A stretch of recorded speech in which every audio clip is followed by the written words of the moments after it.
ফেলানী সহ ভারতীয় সীমান্তে সকল হত্যার বিচার দ্রুত সময়ে করার দাবি জানিয়েছেন জাতীয় নাগরিক কমিটির সদস্য সচিব আক্তার হোসেন।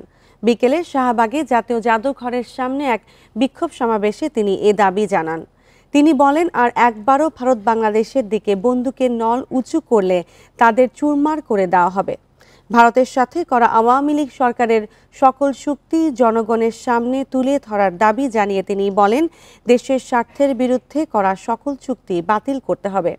শেখ হাসিনাকে আশ্রয় দিয়ে ভারত বাংলাদেশের মানুষের সাথে বেইমানি করেছে উল্লেখ করে আক্তার হোসেন বলেন, শেখ হাসিনাকে ফিরিয়ে দিতে হবে। এ সময় সীমান্ত হত্যার প্রতিবাদ ও ন্যায্য পানির হিস্সা নিশ্চিতে আন্তর্জাতিক মহলে দাবি তুলতে অন্তর্বর্তী সরকারের প্রতি আহ্বান জানান বক্তারা।